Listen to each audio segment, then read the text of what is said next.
Go. Let's keep it moving, Laker fans. Let's keep it moving, Laker fans. Game ends. We're ready to go. What are we messing around here for? We got work to do. Got a big game coming up tomorrow night, 24 hours from tonight. We got a big game coming up. Appreciate you guys tuning in. Appreciate you guys being a part of the post-game show here. Lakers all over the Detroit Pistons. No big surprise. No big shock. I'm not going to sit here and try to make it sound like the Lakers just beat the Philadelphia 76ers because they didn't a couple nights ago. And I'm not going to try to make it sound like the Lakers just beat the Oklahoma City Thunder because that's coming up tomorrow. But nonetheless, Lakers needed to win a game. They needed to handle business. That's exactly what they did tonight. And I got a lot of stuff that I want to get into. It's kind of funny. Part of my night is going to be talking about D'Angelo Russell. And for all those that say, Al, you never give D'Angelo Russell the benefit of the doubt. I got some tweets I want to read you guys because even when I send out positive messages about D'Angelo Russell, people are still on top of me.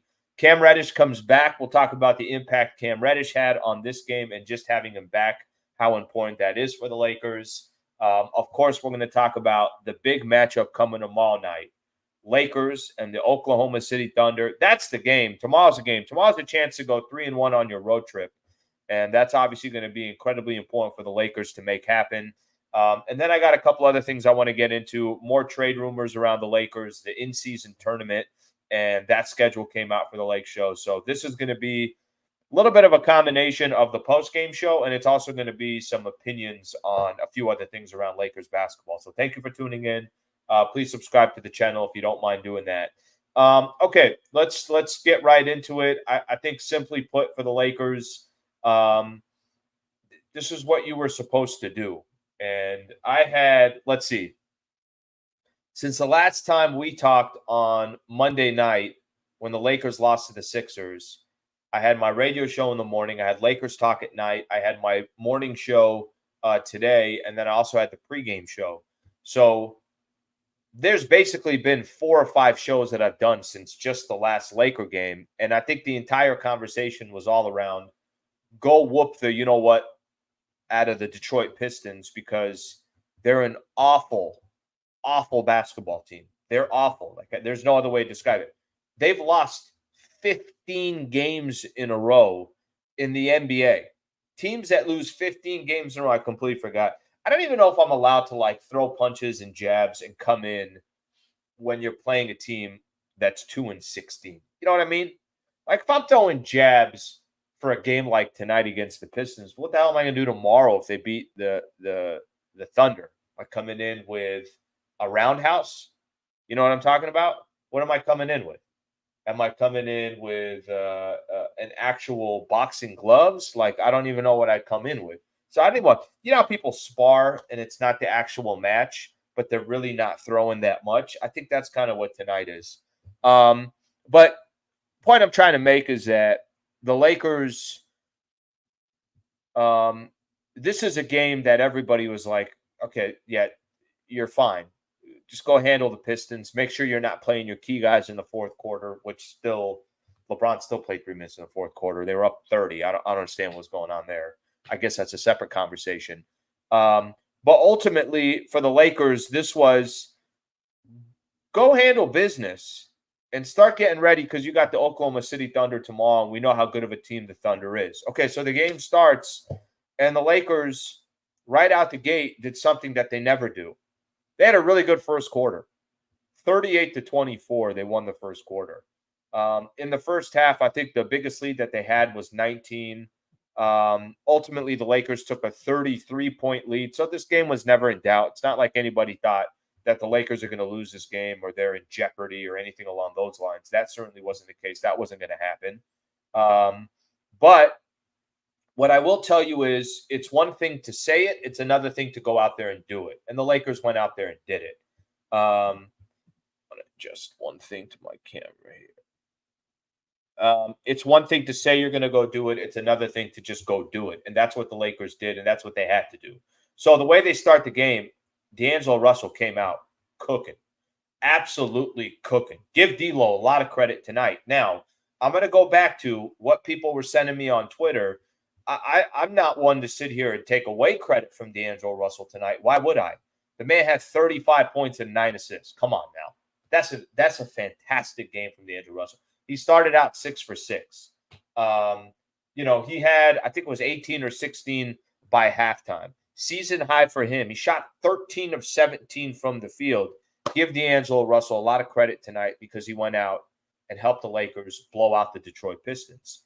I'm not saying that you got to go out there and say, D'Angelo Russell's the best point guard in the NBA, but just give the man credit for what he did tonight. I think sometimes we get lost with certain players that we want to give credit to, certain players we don't want to give credit to. I think it happens a lot with Anthony Davis. When he has a bad night, we're all over him. Oh, my God, this guy sucks. How is this guy even considered a great player?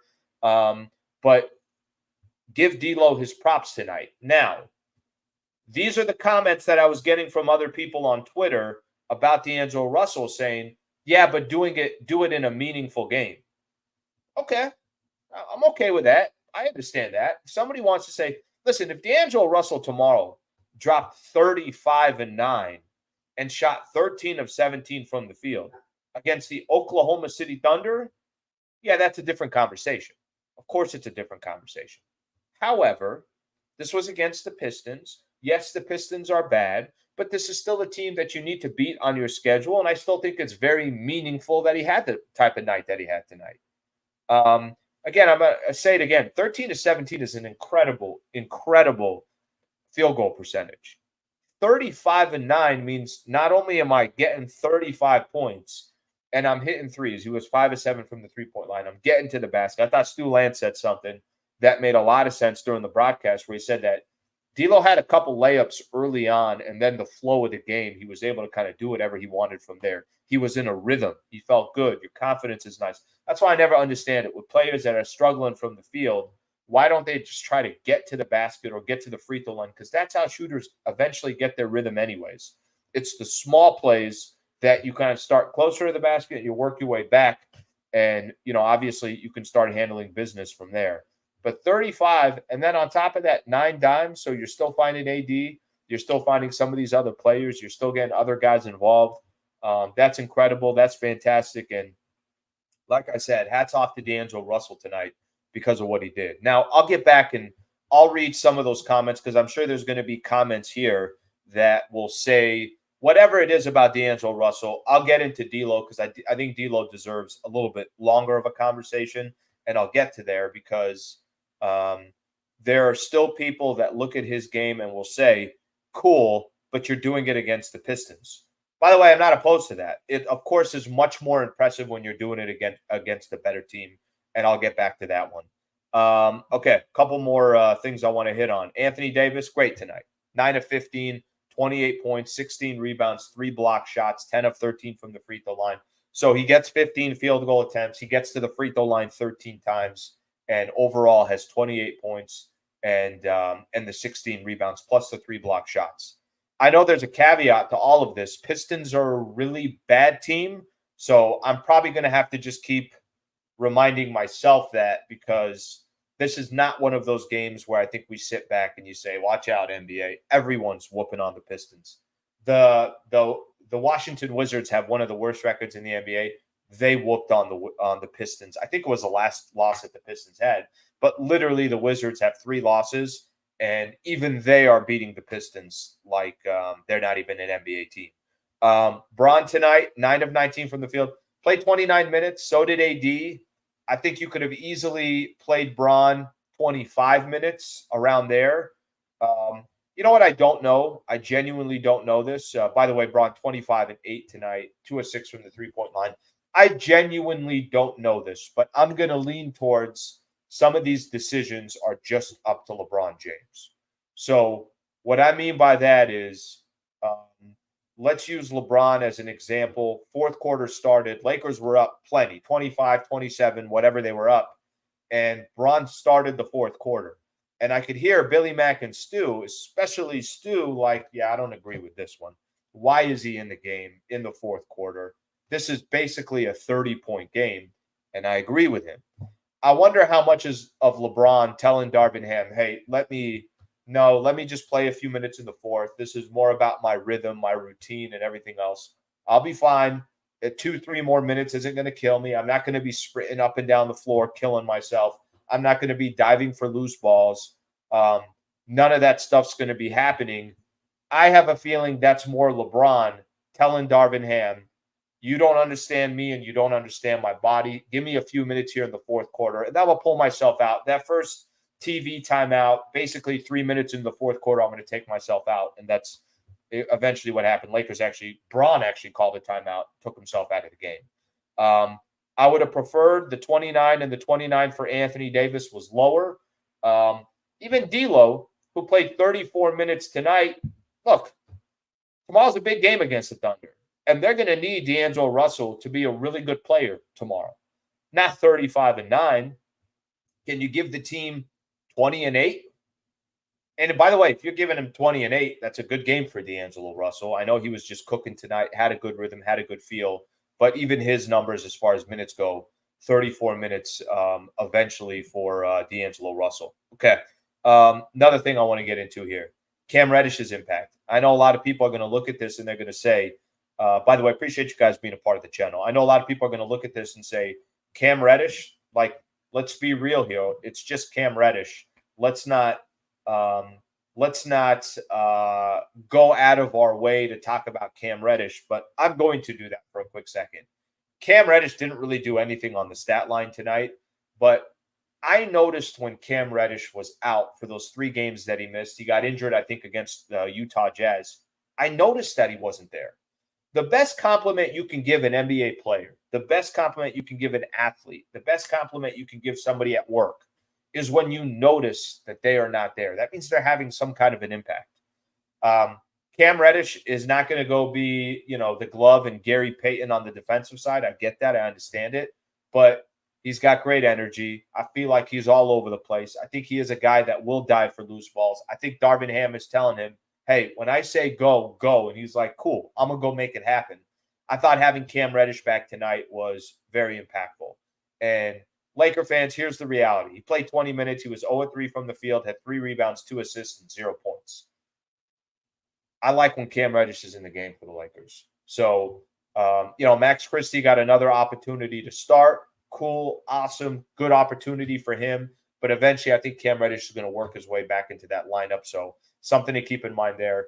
Just a quick one on Cam Reddish. I don't need to go too deep on it or too far on it, but I really do believe that when I say it, that watching Cam Reddish and seeing the type of impact that he's had on the Lakers so far this season, in the starting lineup, he's averaging 11 points a game. He's shooting 42% from 3.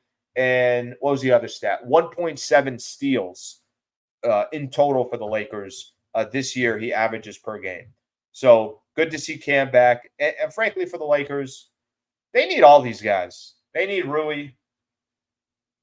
They need Vando. Vando's not going to play on this road trip, but Darvin Ham did say that he's getting closer to returning, so something to keep in mind. They're going to need eventually Gabe Vincent. So it was nice to see Cam Reddish there back in the lineup for the Lake Show. All right. 2 things I'm going to get into here, and then I'm going to go read into some of your comments here. Remember, if you throw in a super, 100% it's going to get read. If you don't throw in a super, all good. I'm going to try to do what I can to obviously get to those comments that are there. The only thing that I would mention here for the Lakers as well, they got a chance to play. Let's see how many they played. 12 guys, I think, tonight. Usually if you're playing 12 guys, 1 of 2 things is happening. You're either blowing out a team or you're getting blown out. And at least for tonight, it's actually 2 games in a row for the Lakers where somebody's getting blown out. Either the Sixers are blowing out the Lakers by 44, or the Lakers in this game are blowing out the Pistons, which is exactly what happened. I thought this was an important game tonight, not just because you're playing a really bad Pistons team, but I thought it was important because you played so poorly against Philly that you got to have pride, right? You got to show some kind of fight. You got to put yourself in a position where I think Laker fans, I think, the front office, I think the coaching staff, and I think the players, I think it was important to say, look, we had a really, really bad night, and let's turn the page.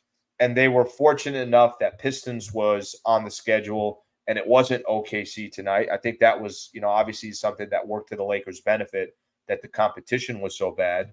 But they did take care of business. So 11-8 now, and by the time we're here, tomorrow tip-off's going to be a little bit later, 5 p.m. Pacific. They'll be 20 games into the season, so almost a quarter through the NBA season.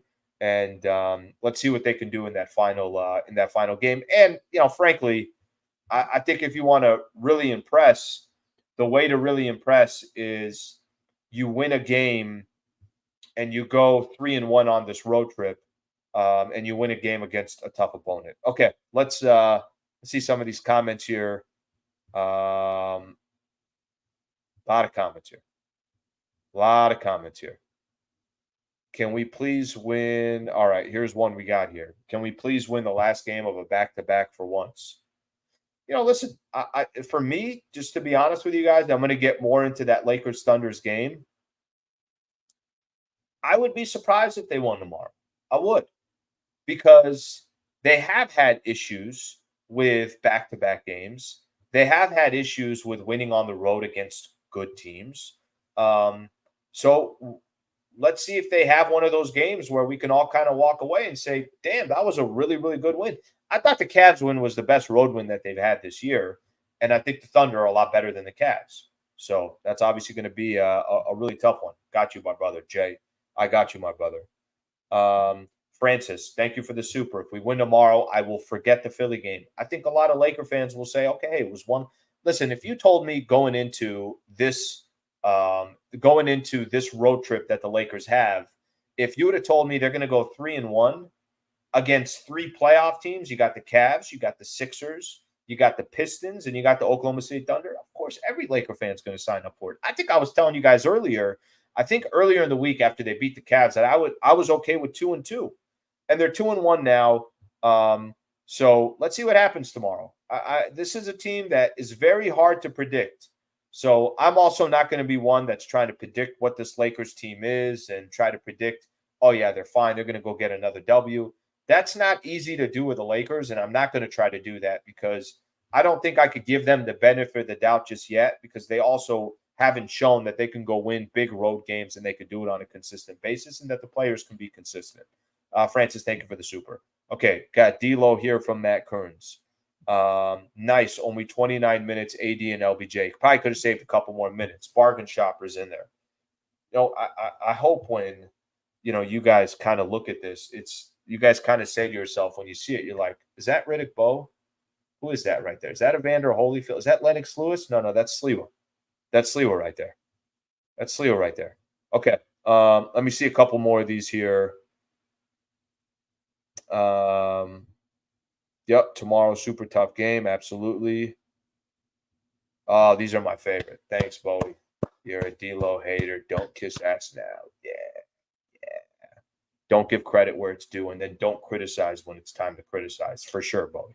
Thank you. By the way, I'm okay with these. You want to come at me? Come at me. I'm all right with that. But sorry if I'm real and I try to be honest with my opinion. Sorry about that. What do you want me to do then tonight? Is not give him credit for 35-9? It doesn't make any sense to me. But I like this narrative. I like how people just create a narrative, whether it's true or not. This is a very, very important one to get into. This one was expected. Tomorrow, though, that would be the big win. Absolutely, it would be. I mean, to be honest with you, let me just use this as a good example. What is the purpose of having a win like this if you get blown out tomorrow, right? If they end up on this road trip 2-2 and you got 2 real contenders and potential contenders, right? I don't know what the Thunder are going to be down the road, but they look really good. But you got Thunder and the Sixers, and those were the 2 barometer games, and you got blown out in both of those games. That's obviously not a good look. So that's something to keep in mind there. Okay, let me find a couple more here, and then I could talk a little bit about some of those D'Angelo Russell comments that I was getting on Twitter. Look, this is what I'm talking about. This is the type of stuff that I was getting on Twitter. D'Lo is always great against bad teams. Laker fans, this is what we're going to do here. I want to get Laker fans. I want to get your thoughts and opinions right now on specifically D'Angelo Russell. What are your thoughts of D'Lo on this Lakers team with the Lake Show? What are the things you like? What are the things you dislike? Do you think this is a player that's going to be on the Lakers team for a championship run? Do you think he's going to still be here after the trade deadline? Remember, we're already starting to hear everybody's name, and I'll get into some of those rumors a little bit later. D'Angelo Russell is a polarizing figure on the Los Angeles Lakers. He is. He's a polarizing figure. People have an opinion on D'Lo. They have they have an opinion on him. Here's another one. D'Lo, good game. Do the same tomorrow, and I'll give him his flowers. Do another. D'Lo did his thing tonight. We'll like to see from him and everyone else on the team play like that versus a good team. I think that's the thing. That's the message that I think I get most from Laker fans. And I got to be honest. I don't disagree at all.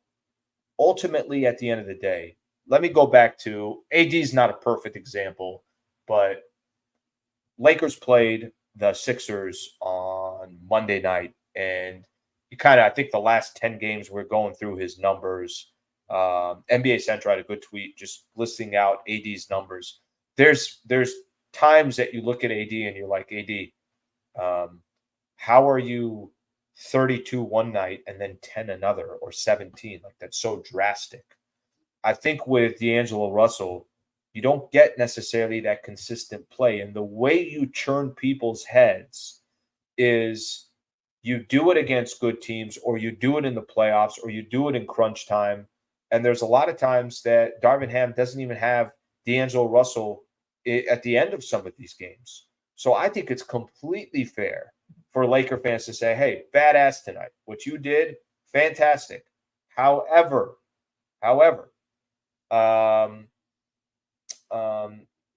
do it tomorrow when you got the Oklahoma City Thunder and Shai Gilgeous-Alexander, who's a top 5 player in the league right now, and his team is fantastic.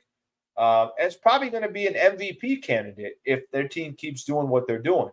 So I do think there's a little bit of this where, and I'm trying to figure out, I want to see something on the NBA standings here real quick, because I think OKC has lost 2 games in a row. Yeah, they did. They lost to Minnesota and they lost to Philly. I think that's a fair conversation to be having. I'm going to read some more of these D'Lo comments, because I think the D'Lo comments are, I think it's a fun conversation. Let's see what else we got here. Okay, some positive things here. I love him in LA. He loves playing for the team. He's a Lakers fan, and he has ice in his blood when we need it. Okay, that's a positive comment there for D'Lo. D'Lo for life. All right, I didn't know we had D'Los for lives. He's a very inconsistent player. I fall much more on this side than I do the other side. Trade D'Lo. He doesn't meet the moment in times of need. Look how different all these comments are. Like, I'm not even trying to make a stance here. What I'm trying to say is, I say, what do you guys think about D'Lo? Look how polar opposite these are. People saying D'Lo for life over here, and then this one saying trade D'Lo. That's the point that I'm trying to make, is that this is not a player that I think everyone just kind of has a similar thought process on. I think a lot of us have a similar opinion on AD. I think a lot of us have a similar opinion on Austin Reeves. D'Lo, I feel like there's a fork in the road. You're either going left or you're going right. Couple more of these. Still not fully sold.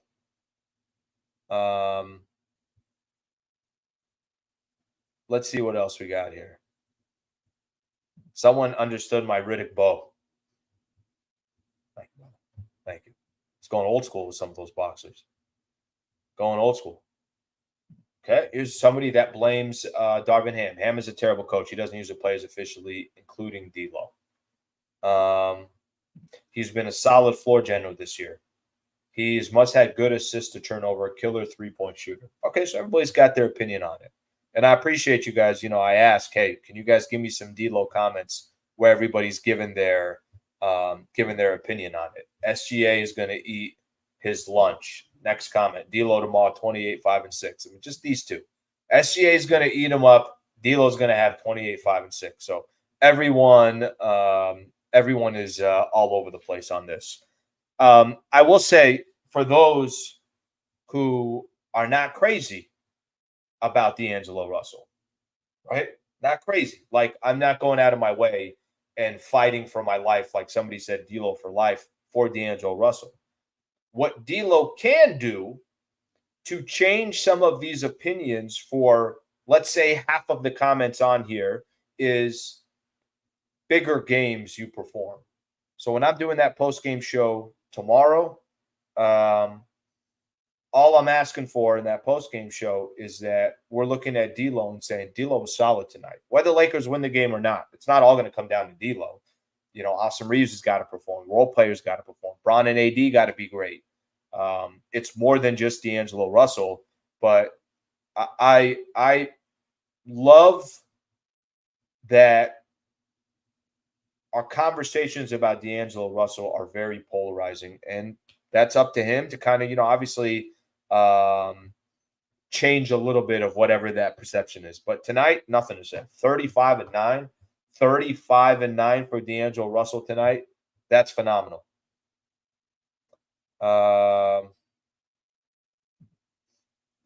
Boyan Bogdanovic. I've never seen a more toxic fan base after a 26-point blowout. First off, Boyan Bogdanovic, you didn't even play tonight for the Pistons. Okay, that's number one.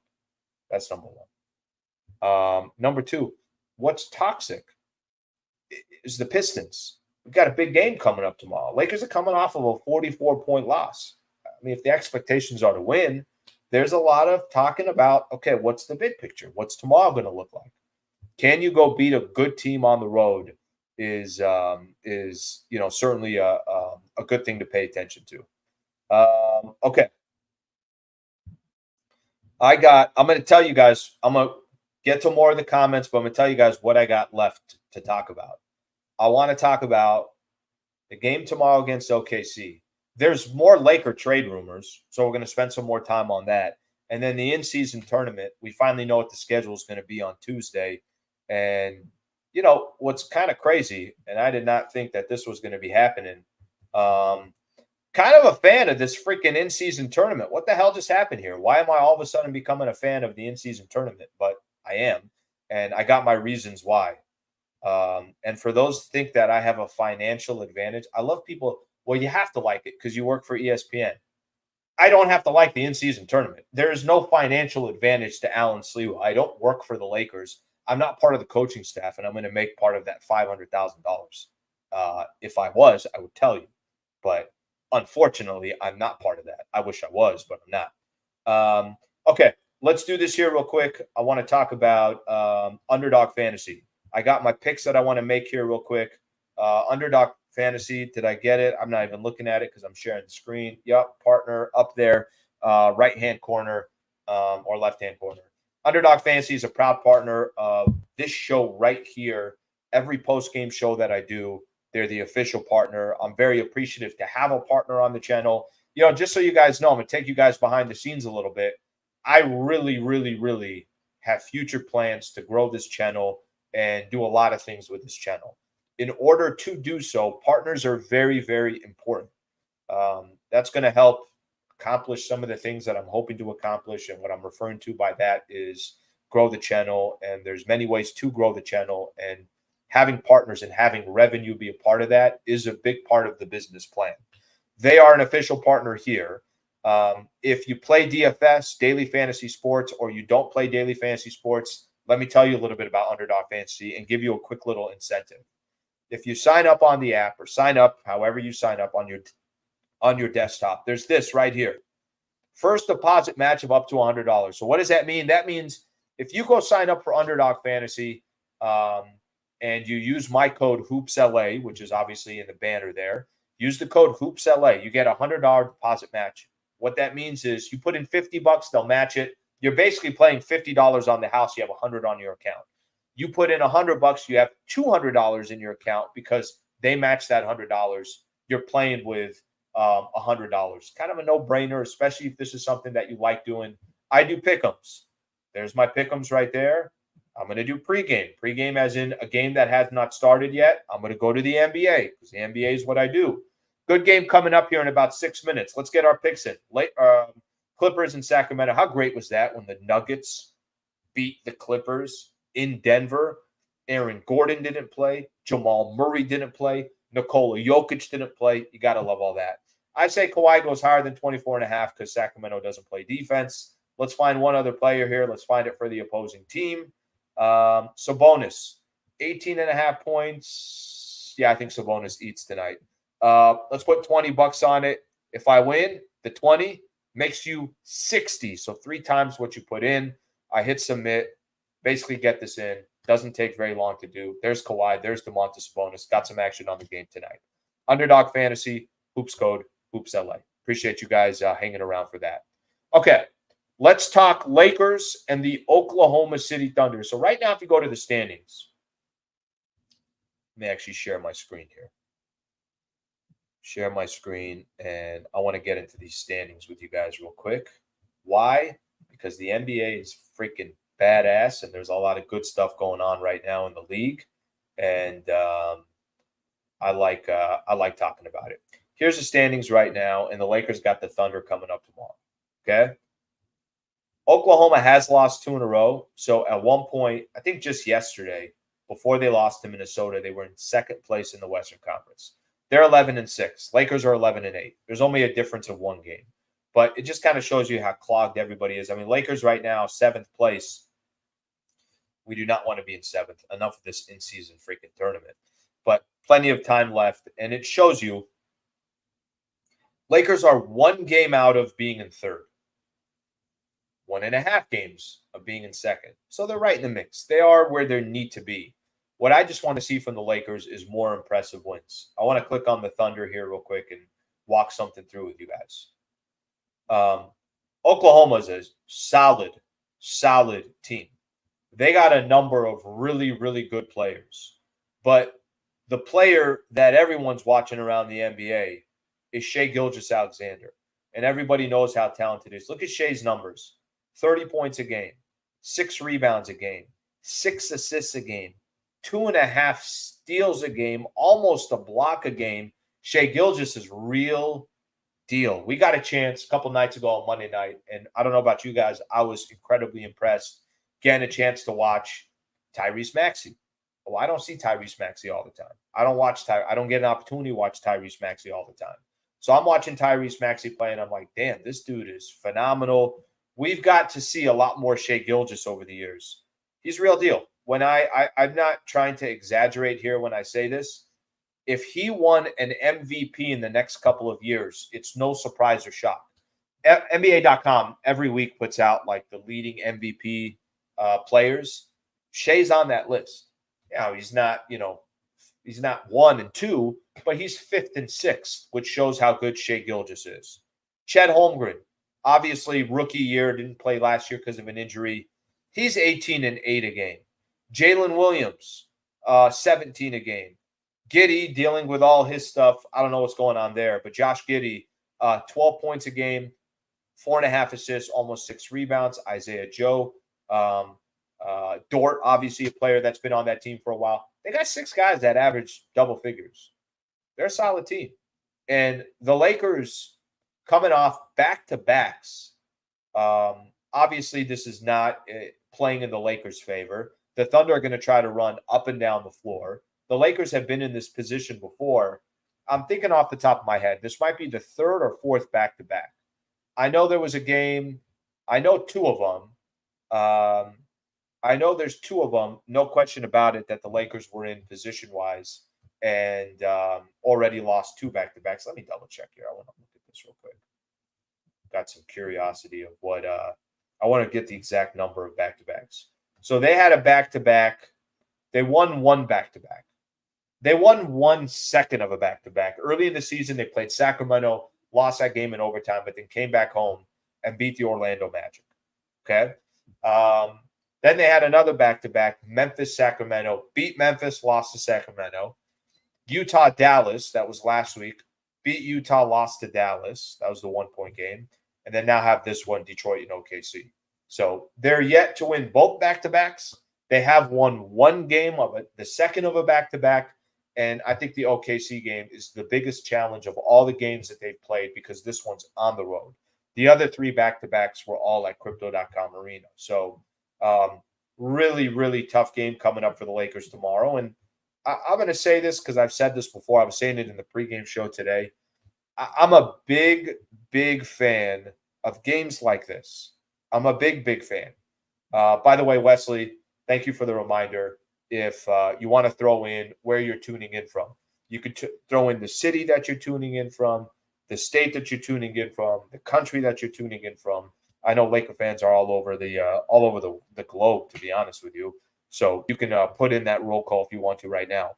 But what I was saying earlier was I like tests like this for the Lakers. I think these are very important for the Lakers. And what I'm referring to there is you want games where you kind of have a barometer here. You want games where you're looking at the Lake Show and you're saying to yourself, okay, how did they do against this team that I think is pretty good and it was on the road? Well, if they lost by 44 in the last one, you're hoping like, all right, you don't want that to keep happening. And obviously losing by 44 doesn't happen all the time. But I do think there's a little bit of this. Go prove it at OKC. Go turn some heads tomorrow. Go 3-1 on this road trip. Show that the Sixers game, that's not who the Lakers are. Show that you can go on the road on the second of a back-to-back and AD can be great and D'Lo can be great and Austin Reeves is going to do what he needs to do and Christian Wood could have a good game. Go have one of those games where 6 or 7 guys score in double figures. It's a big challenge for the Lakers tomorrow. Will it happen? I have no idea. But they haven't done it enough to where I would go out on the limb and say, well, watch out for the Lakers tomorrow. No, they got to kind of show it in order for me to believe it. So let's see what they eventually do on that front. Okay, a couple more things that I want to get into here. More Laker trade rumors. What a shocker. Laker trade rumors. I don't think anybody is surprised or shocked that the Lakers are a team that's always in chatter for rumors. I don't think anybody's surprised that a lot of these networks use the Lakers. And, if you get trade and you put Lakers together, you're probably going to get a lot of people talking about it and everything else. Yesterday, there was an article out there. By the way, there's no reason why I'm hesitating here. A lot of people aren't feeling all that great about that OKC game tomorrow, which I don't blame them. It's a tough game. Again, I go back to this. Your thought process is based on what you've seen before. And if you haven't seen the Lakers go on the road and get big wins, especially on back-to-backs, I get the hesitation. I completely get the hesitation.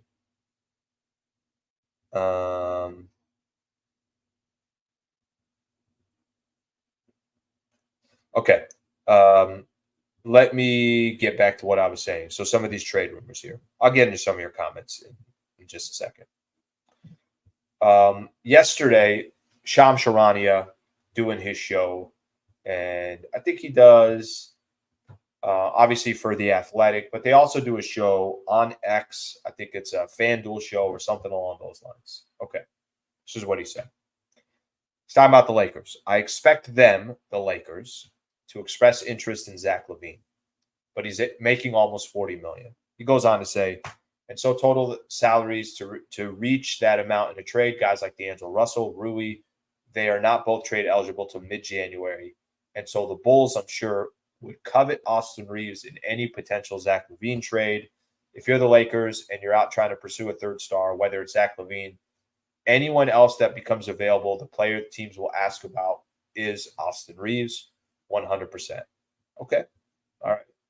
There's something right there. Basically, another rumor, I guess you can call it, around the Lakers and specifically around the Chicago Bulls and specifically around Zach LaVine again. All right. How many stories have we had so far over the course of these, obviously this last couple of weeks or so, where there's some type of conversation about the Lakers potentially making a trade? And again, I'm going to go back to what I just said, Zach LaVine. Then I saw something from Jovan Buha, who is fantastic, again, with The Athletic. He said, if the Lakers were to make a move with the Bulls, they'd have more interest in DeMar DeRozan and Alex Caruso than Zach LaVine. Okay. Again, I'm going to go back to this. There's chatter, the conversation. We still have a long way to go till we, obviously understand and figure out what's going to eventually happen. And if the Lakers are really interested in some of these teams. And, oh, by the way, some of these guys can't get traded till December 15th. Other of these guys can't get traded until January 15th. So it's incredibly, incredibly premature to talk about trades that the Lakers would potentially make, even if they are interested, because those players aren't available for a little bit. Here's my take on all this with the trades. I'm not telling you that this Lakers roster can go run and go win an NBA championship, but what I'm telling you is they got time to figure this out. They don't need to try to figure this out today or tomorrow. Period. They don't. By the time January 15th rolls around, that's a month and a half from now. Can we see how they're playing with Vando? And can we see how they're playing when Rui's back? And can we see how they're playing when everybody's there and hopefully these guys are all gelling together? Can we wait and see it? Even if you're going to go make a trade, and I'm not opposed to making a trade, the goal is to win an NBA championship if you're the Lakers this year.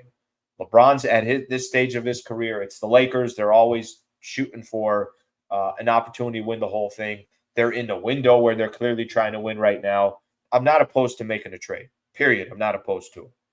But can we wait and see, A, what this team looks like, and B, what assets you want to keep and what assets you want to get rid of?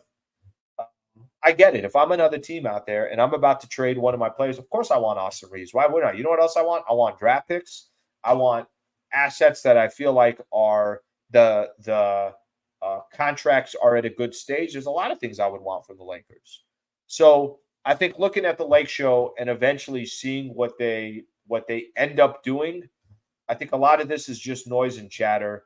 Now, I think these are very reputable sources. That, Shams doesn't just put anything out there. Jovan doesn't just put anything out there. They're clearly talking to people that are sharing information with them that they think is A, valuable, B, credible, and C, they're going to put out to the public. I just think it's so premature. And, if we're sitting here in a month and a half, now it's starting to look like, okay, maybe these conversations make more sense. I want to see the exact date here. February 8th is the trade deadline. Plenty of time, guys. Plenty of time. All of December, all of January, add another week on that. Plenty of time until the trade deadline. But the Lakers are clearly always associated with some of this stuff. Okay, last thing I want to get into is what we had going on yesterday, which was the final day of the in-season tournament. Now the Lakers actually have a game lined up. Rochester, New York, thank you. Temple City, thank you. Colorado Springs, New Hampshire in the house, El Monte, Redondo Beach. Someone's in Beverly Hills sitting in traffic. Be patient, my man. Hanford, Central Valley, Anaheim. On a flight back to LA from NOLA. Aaron, thank you for being a part of the show. Aaron also always on Travis and Sleever show, so I appreciate that. Bangladesh in the house. Thank you for being a part of the show. Woodland Hills in the house. Thank you, Sherry. Little Italy. Literally? Is that really a Little Italy? Thank you for being a part of the show. Rancho Cucamonga. Let's see what else we got here. Now Pelicans lead Sixers by 20 points. I don't think Embiid's playing tonight. So I think I heard them talking about that on the broadcast. Embiid is not playing, so just know. Him says, why is every game versus a contender a tough game? I don't know, but I hope that doesn't continue to be the case. I hope the Lakers find a way to, obviously start changing that narrative. New York City in the house. Thank you all for being a part of the show. Appreciate that. Pass on Levine. DeRozan is trade from him. Facts. Yeah, I will tell you this. Just relatively, DeMar DeRozan and Alex Caruso are more of fit the needs of a team. I don't know how crazy I am about the Zach LaVine idea, to be honest with you guys. Rochester in the house. Thank you for being a part of the show. Let me get a couple more of these in. Washington, D.C., Long Beach, Syracuse, Inland Empire. Thank you. Singapore. Love the international love. Bangladesh, Santa Monica in the house. Lakers need to win tomorrow. Granite Hills in the house. There you go, GH. There you go. Yeah, that's where I went to high school. They got a big game coming up. Already won CIF down in San Diego. Now they got Mission Viejo coming up on Friday. Okay, Inland Empire. Algeria, tuning in at 3 a.m. My brother, thank you very much. Burbank in the house. New York City, thank you all for being a part of the show. Okay, this happened. By the way, this is the longest show I've ever streamed. I believe it's the longest show. I believe it is. This happened yesterday. Lakers officially now in the quarterfinals. They're hosting a game against the Phoenix Suns, part of the in-season tournament. It will be at crypto.com Tuesday. I want to say 7 o'clock is tip-off. Remember, they didn't really put out any of the schedule next week because they're trying to figure out who's in the quarterfinals. I'm watching some NBA last night. I'm seeing some highlights of the coach of the Celtics, Joe Mazzulla, going to Billy Donovan, and they're hacking Andre Drummond, and Mazzulla's trying to explain to Billy Donovan, hey, I got to foul Andre Drummond because there's a point differential. I'm like, what the hell is going on here? Kings and the Warriors. Warriors have to win by 12 plus, and that's just in the corner of the screen there. And I thought it was actually kind of exciting. It made NBA basketball a product that I love, but I know I'm realistic here. I understand that not a lot of people are all that crazy about Lakers, or not Lakers, but the NBA in November. You got college football, conference championships coming up. The NFL is doing what it does. Like, there's a lot of other things that takes the consumer's eyes, and you usually wait till after Christmas before you start getting interested or really interested in the NBA. I am starting to kind of like this in-season tournament. I thought these games are a little bit unique, and I think the players, for some reason, really care. And maybe the motivation is the 500 grand. Now, I think there's some tweaks that they can make. I think there has to be some skin in the game for everybody else. I think we all have to look at this and say, hey, if my team wins, this happens that will benefit the team, not just the financial benefit. But I think we're onto something here. And I was pretty critical about the in-season tournament, more because I didn't know what the hell it was. But the more I'm starting to learn about it, I think the more I'm more open to it. I'm more like, okay, I kind of see where this thing is going. And I don't think they have anything to lose. So this in-season tournament, you're going to have a game against the Suns. If they win that game, then they obviously are in Vegas for the semifinals. I'm not telling you that it's going to just completely demolish it in the ratings, but these are all part of the regular season schedule anyways. Might as well do something to kind of juice up everything. So I don't know if anybody else is feeling that way, but I am starting to feel like, hey, this is kind of interesting. Odell, appreciate you tuning in, my brother. Thank you for being a part of the show. Lakers in Philly, NBA Finals in the season, which we started 2-10 last year. We went further than we got in 2001. Beating Lakers is Philly's NBA Finals. Chino Hill's in the house. Laguna Niguel, thank you for being a part of the show. Toronto in the house. Thank you for being a part of the show. Hope Lakers get a win tomorrow. Always win below 500 team. Next game, lost to above. Listen, guys, you're not wrong. And I think there's a lot of people that are not wrong on this that say, I need to see it to believe it. And seeing it would mean winning some tough games on the road. Tijuana in the house. Yeah, that was great. Did y'all see Clips lose to Nuggets at home without you? It's a great game. Nuggets Nation. You guys know this. Nuggets Nation always comes through. Okay, Laker fans, that's all I got tonight. I think we're done. San Diego in the house, Philippines in the house. Appreciate you guys being a part of the show. I'll be back tomorrow after Lakers taking on the Thunder. I still got my show in the morning, so if you guys want to tune in, 7:10 ESPN, I'll be doing my show there with Travis. Lakers all over the Pistons, 133 to 107. Hope you guys have a great rest of your night. See you guys tomorrow, and let's go see what we could do against a good Oklahoma City Thunder team. I think tomorrow's game is going to be fun. Thanks, Laker fans. Appreciate it. Have a great night.